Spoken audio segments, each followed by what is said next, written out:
BRS మాజీ మంత్రి కేటీఆర్ పై TPCC అధ్యక్షుడు మహేష్ కుమార్ గౌడ్ తీవ్ర ఆగ్రహం వ్యక్తం చేశారు. 10 ఏళ్ల బీఆర్ఎస్ పాలనలో దుర్మార్గమైన పరిపాలన చేశారని ధ్వజమెత్తారు.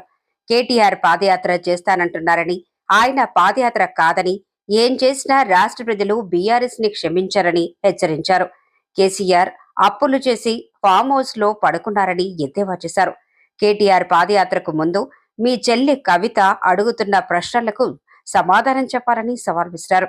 గత 10 ఏళ్ల కేసీఆర్ హయాంలో ఏం చేశారని ఆర్థిక మంత్రి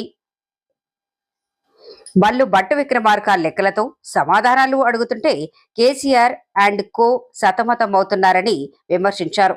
బీఆర్ఎస్ నేత సంతోష్ రావు ఎలా సంతోషంగా ఉన్నారో, మాజీ మంత్రి హరీష్ రావు ఆనందం ఏమిటో, మీ దోపిడీ ఎంతో మీ చెల్లెలు కవిత చెబుతుందని సెటైర్లు గుప్పించారు. 10 ఏళ్లు దోపిడీకి అలవాటుపడి నేడు పదవులు కోల్పోయి ప్రజల ఆగ్రహానికి గురై నేడు విలవిలలాడుతున్నారని విమర్శించారు. కేటీఆర్ అండ్ కో పిచ్చి మాటలు మాట్లాడుతూ అనవసర ఆరోపణలు చేస్తున్నారని ఆగ్రహించారు. కాంగ్రెస్ ది ప్రధాన పాత్ర. ఖమ్మం జిల్లా కాంగ్రెస్ నూతన కమిటీ బాధ్యతల స్వీకారం కార్యక్రమం ఈ రోజు అనగా మంగళవారం జరిగింది. ఈ కార్యక్రమానికి టీపీసీసీ అధ్యక్షుడు మహేష్ కుమార్ గౌడ్, డిప్యూటీ సీఎం మల్లు భట్టి విక్రమార్క, మంత్రి పొంగులేటి శ్రీనివాసరెడ్డి, ఎంపీ రామసాయం రఘురాం రెడ్డి, ఎమ్మెల్యేలు మట్టా రాగమయ్యి, దయానంద్, రామ్దాస్ నాయక్ హాజరయ్యారు. ఈ సందర్భంగా మహేష్ కుమార్ గౌడ్ మాట్లాడారు. కాంగ్రెస్ ప్రపంచంలోనే ఎక్కడా లేని విధంగా ఈ దేశంలో ప్రధాన పాత్ర పోషిస్తోందని చెప్పుకొచ్చారు. ఖమ్మం జిల్లా కాంగ్రెస్ కి ఎప్పుడూ అండగా నిలిచిందని ఉద్ఘాటించారు. బ్లాక్ కాంగ్రెస్ కార్యకర్తగా ఉన్న పివి నరసింహారావు దేశ ప్రధాని అయ్యారని ప్రస్తావించారు. ఇది ఒక్క కాంగ్రెస్ కే సాధ్యమని తెలిపారు. గ్రామస్థాయి నుంచి పార్టీ బలోపేతం కావాలి.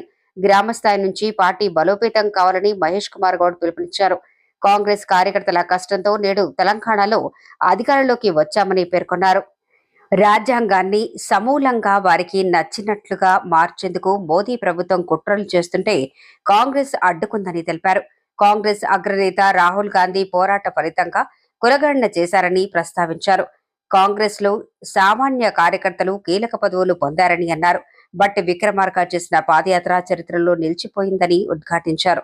ఖమ్మం గడ్డపై నిలబడి చెప్తున్నారు, వచ్చే ఎన్నిక కాదని, ఆ తర్వాత వచ్చే ఎన్నికల్లో కూడా కాంగ్రెస్ దే విజయమని ధీమా వ్యక్తం చేశారు.